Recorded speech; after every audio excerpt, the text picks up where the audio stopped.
powered by the Inside the Birds podcast. Now, live from inside the Matt Black Kia Studios, it's Football at 4. Football at 4, powered by the Inside the Birds podcast. We're closing in on Eagles training camp. Of course, July 25th is when that opens up. Adam Caplan looking at some of the breakout teams in 2023. Who has reshaped their roster to open up some eyes? Who are some teams that could turn around from what they did last year? Obviously, you know, the Eagles a couple of years ago went from worst to first. They were 7-9, and then they won a Super Bowl or went to a Super Bowl. Who are some of those teams that Adam Caplan's looking at this year? Let's have a little fun and look at some of the breakout teams for 2023. Adam Caplan from InsideTheBirds.com and the Inside the Birds podcast. What's up, Adam?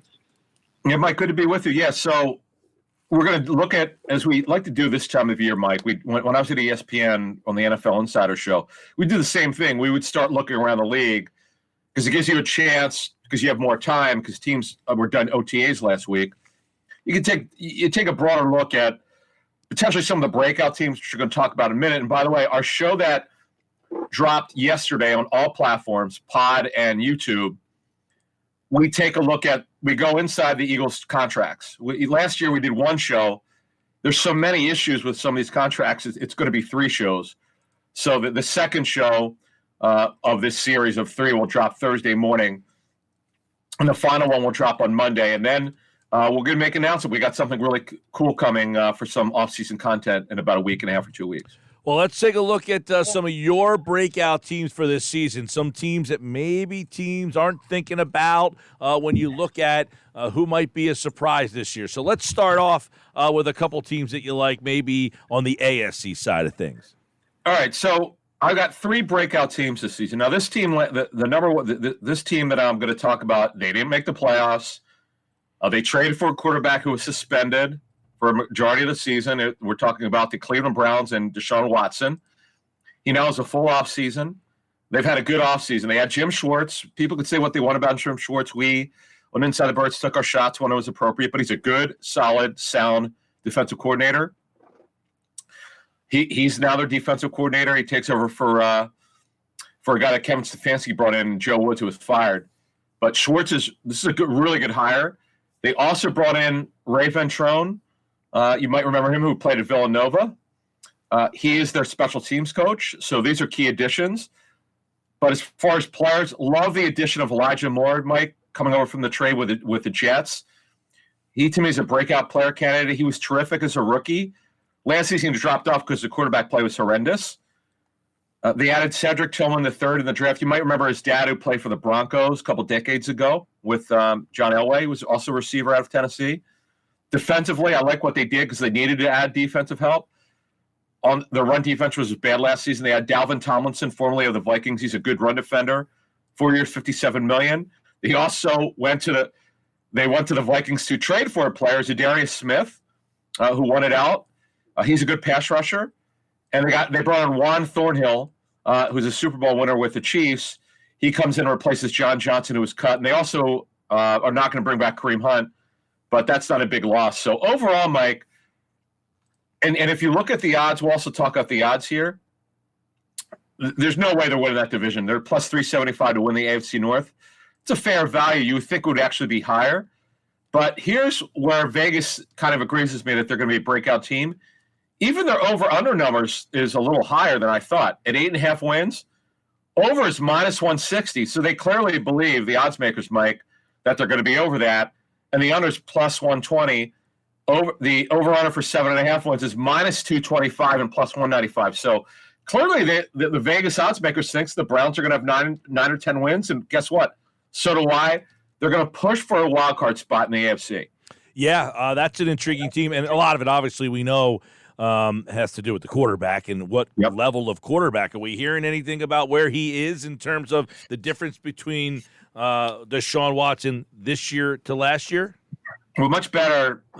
Plus, he wasn't really practicing with them much of the offseason, but this year he gets a full offseason. And, he was good. No, he's healthy, too. You know, he was really, really good, exceptional in 2020. The Texans were terrible defensively. They were non-competitive on defense. but offensively, he was it. He had they had even a 500 record, he would have been the running for MVP that year. Obviously, he didn't play in 21 and barely played in 22, and he showed it. But he's looking good, and they're going to be over 500.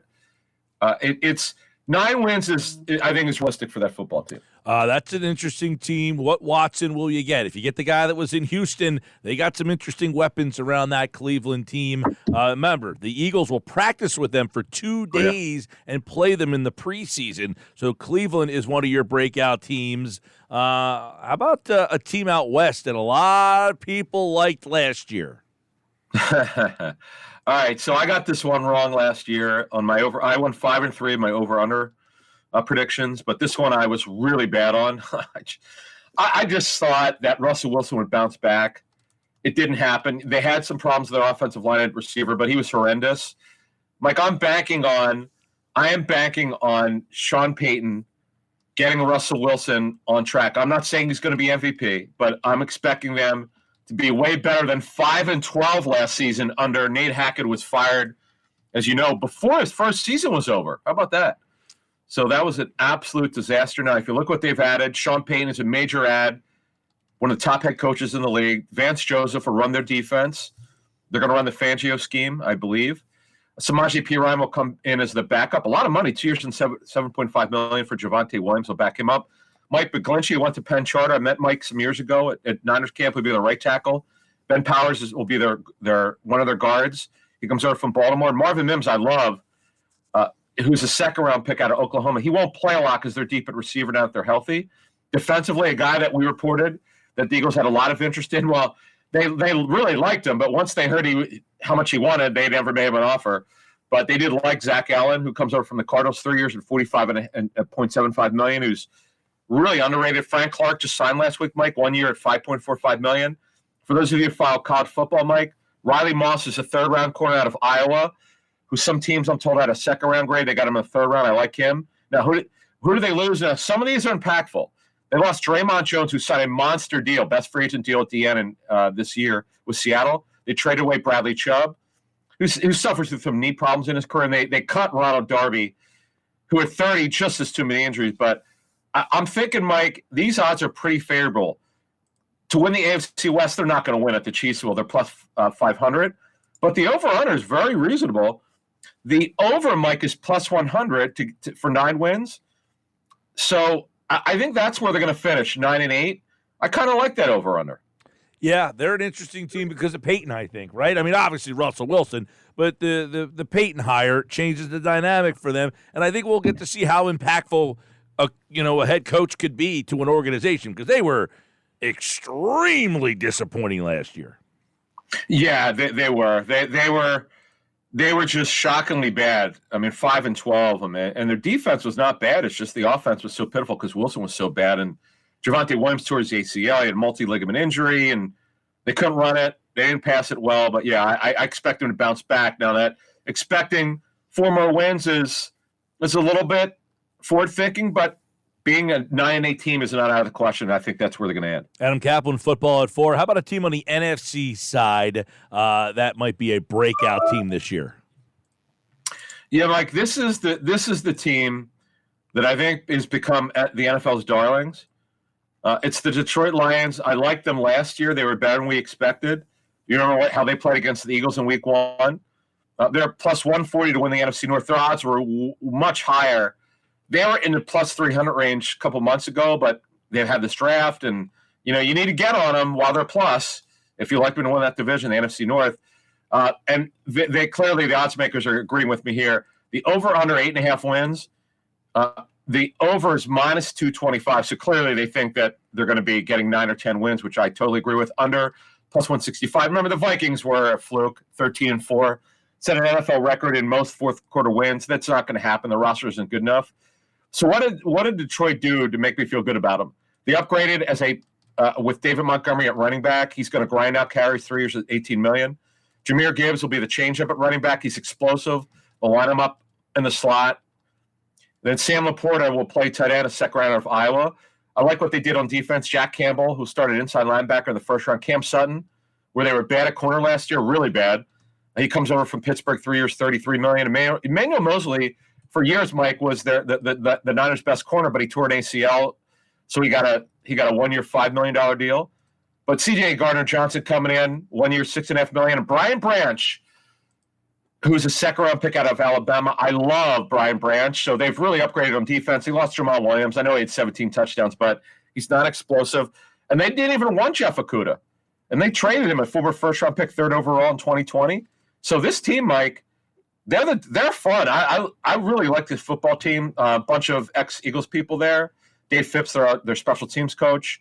A couple other ex-Eagle people are there. But overall, Mike, they're going to win the NFC North. Yeah, well, and DeAndre Swift they lost as well. Another key loss for them. He is in Philadelphia. All right, let's look at some Eagles Vegas odds to start things off. I know training camp is about a month away, but the opener, New England, you're at -4.5 to start that off, and where they are for the NFC East. How do people look at this team right now? That's a little hot. Yeah, the Eagles are on the road, a road favorite in week 1 at New England. The return of Tom Brady, they're going to honor him. So I know it's a late afternoon game, but it's not easy to win there. For years, the Patriots had the best home record, not so much lately because they've not been as good. The over-under total 45.5. Again, this is June, but I like the under in that game. Why do I like the under? Because historically, defenses are ahead of offenses early. The Patriot offense obviously was abominable last season. Bill O'Brien will do a better job, but you can't just snap your fingers and expect it's going to be great. So that's an interesting one. And by the way, the Eagles are only +100 to win the NFC East. Now, I say only. I expect that number to be higher, but they're still in plus territory, Mike. There seems to be this belief with some people that there's no way the Eagles could keep this up. One of the injuries is going to hit them and all that. And I get that. Someday the odds are going to catch up with you, but the Eagles do a great job of getting their guys healthy. And clearly, Mike, they have to be the favorite. And it's a slim margin, but they are the favorite. I would have them at, quite frankly, 200 or 250 to 1. Yeah, they're plus 100, right? Only 100. I would have put them at plus 200. All right. I would have put them less. I would have put them at okay, because they're the favorite. I would have put them at -100, Mike, to be honest with you. That's what I'm trying to say. I didn't say that correctly. I would put them at -100 or -150. Let's look at some player things because I don't think we've really dove into these at all. This is cool. Yeah. I'm interested to see where they've set some of these numbers. It kind of gives you an indication on how big of a season the odds maker thinks some of the skill position players will have. All right, so Jalen Hurts, to lead the NFL in rushing yards for a quarterback, Hurts is plus 350. Now, the guy at number 1, he's kind of where Hurts was a couple years ago. Justin Fields does not process really well. He doesn't. He just looks to run. Like, as you know, Hurts will run, but he's a much better processor now. He wants to throw the football more than he wants to run it. I'm not saying he won't run, but I agree with this. Hurts is plus 350. Now, Lamar Jackson, curiously, is not the leader here. He is plus 250, and Justin Fields just plus 175. And the reason is because Greg Roman's gone. Atlantic's own Greg Roman is not calling the plays. The guy that's taken over for him with the Baltimore Ravens is not a run game guy in Todd Monken. He's more of a pass game guy. So I probably would agree with Justin Fields there. Yeah, it's funny because Jalen Hurts, most rushing yards for the quarterback. I think he's obviously the leading rusher for the returning because Sanders is gone, but he had almost 750 yards last year rushing. But Lamar Jackson, if he's healthy, we'll see. And Fields, a lot of people comparing Fields. I think this was T.J. Edwards who said it reminds him a lot of Jalen Hurts. Sure, and look, and I get it, but Hurts is so much better as a passer now in terms of processing, knowing where to go with the football. The hope here, Mike, is that he just doesn't run as much. The thing that I've talked about, and Wentz had the same issue. Hurts does not like checking the ball down. He does one of two things. He throws it, or he runs. He doesn't check the ball down. He rarely does. I'm just hoping that because they have Swift, as you mentioned, and obviously Kenny Gainwell, both are excellent catching the football, that he does that. But so now passing yards, Mike, this one's interesting. The over-under is the same for whether it's over or under. 3,599.5 over or under -110. That's a tough one. We know the Eagles want to be more of a passing team anyway. I probably would go over. Now, the problem is, Mike, because of his injury history, you kind of have to factor that in, that he'll probably miss 2 or 3 games. But I'm kind of like thinking, because he's progressed so much as a passer, he threw for 37.01. And so, by the way, I should mention, only regular season numbers. He went over it last year. So I'm taking the over. I like over there. Yeah, that's a good one because, as you mentioned, Hurts. And obviously, it'll be interesting how much more he throws as you just kind of hit it. Maybe he runs less this year and ended up getting more yards in the air because of it. And then you have an interesting running back situation, because I was talking about this earlier. Pro Football Focus ranked the Eagles running back room as 21st in the NFL. They lost Sanders. That's 1,200 yards. So who is projected to get the most rushing yards on this team? Yeah, this is interesting, Mike. Very interesting. I don't necessarily disagree with this, but it's so tight. I'm really glad we're doing this. This is good stuff. So, DeAndre Swift, the over-under is the same. It's -110. If you take over, you take under, it's -110. You got to give up some juice. 579.5. Now, that's not a lot, Mike. Now, we know he's got a bad injury history. But think about it. If he just played 10 games, I mean, you're talking 58 yards per game. It's not a lot. But look, that would have him missing 7 games. If he only played 10, I would take the over. I think he'll get 650-ish. And remember, he's on a contract year, Mike. Magically, sometimes these guys wind up playing a lot more than you think. I would probably have a small lean to the over there, 579.5. Okay, over 579. What about Rashad Penny? He's a real wild card. 6 yards a carry last year in 5 games, but injuries have been an issue for him. Yeah, he's missed more games than he's been available in his career, Mike. He's had every injury imaginable. Patella tendon, broken ankle, it's just been terrible. But he led the NFL in rushing the final 6 games of 2021. Won a lot of money for those who play fantasy. He was incredible. He was kind of special, to be honest with you. He is -110, over under 600.5 yards. Now, this one's more risky because you just know he's going to miss time. But again, if he plays 10 games, you're looking, could he give me 61 yards per game? Yeah, he can. I slightly like that over. Okay, so you like Penny on the over. Yeah, if he's healthy, I would agree with you there. If he can get, even if he gets me 10 games, I think he can hit the 600. Okay. Now, the Eagles, their top 2 draft choices were both first-round picks. So who's got better odds to be the Rookie of the Year? This one's funny because I don't know how they came up with this. First of all, Nolan Smith is going to be a backup this year. Unless somebody gets hurt, he's going to back up. He's plus 1,800. Well, he's just not going to play. I mean, he'll play. He'll be in the rotation at strong side linebacker. They may move him around a little bit. But there's just no way, unless somebody gets hurt, that he could even come close to winning it. So no, I would pass on that one. But now this one I like. Jalen Carter plus 600. He is the second highest odds. Will Anderson's is plus 350. Jalen Carter plus 600. Tyree Wilson with all his injury problems is plus 700. Devin Witherspoon, the first round pick of Seattle, is plus 900, and Christian Gonzalez plus 1,000. I kind of like that one at plus 600. Yeah, for Jalen Carter, and that's the second highest odds of all defensive rookies. And then the other guy would be, I mean, last year Jalen Hurts second in the MVP. Where is he ranking for the Offensive Player of the Year? Looks like I like the value on this one. Yeah, this one surprised me, and I get it. See, this category is a little different. Offensive Player of the Year, it's the AP award. It's not an award that quarterbacks win every year. Some running backs have won it. Some receivers have won it. So I always tell people, when you look at this award, it's not quite what you think. In fact, I don't know why they have it. Just give offensive MVP, defensive MVP. But they don't do that. But I will tell you, Mike, at plus 2,000, I mean, look, if Hurts plays 17 games, based on the improvement that he made last year, which was massive, why can't he win this award? When I saw plus 2,000, I was like, that looks like something you got to jump on right away. I mean, that's some long numbers for a guy like Jalen Hurts. So I'm looking for, as you spoke, see if I could find because I think Justin Jefferson, who should have been an Eagle, sorry, I'm looking to see. I think Jefferson was the leader. Hurts was not even the top three. I don't see. The thing is with Hurts, I know there are some people around the NFL who didn't like Hurts that just aren't buying. They're not sure if he could keep it up. We're not talking about this as a Nick Foles situation where it was a gimmick offense in 2013. He was never really that talented. It's just some people don't think Hurts is that talented. It's more the scheme.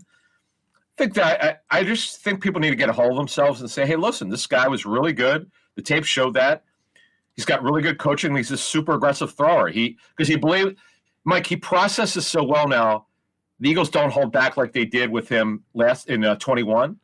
They didn't do that last season. Yeah. So those are the odds, and we may talk a little bit more on this on Thursday, but I wanted to talk about this stuff. I like those. These were some fun ones. I had not seen these odds anywhere yet. Hadn't done the research to go find them myself, so I'm glad you brought them to the table there. But there were some good ones to kind of take a look at, and we are closing in on Eagles training camp July 25th, and we'll be previewing all of that. And don't forget, on Thursday, we'll start our division previews with the AFC East. We'll go through those 4 teams with Andrew, and Adam's back on Friday with football at 4. All right, Adam. Appreciate it, bud. Bye, Mike.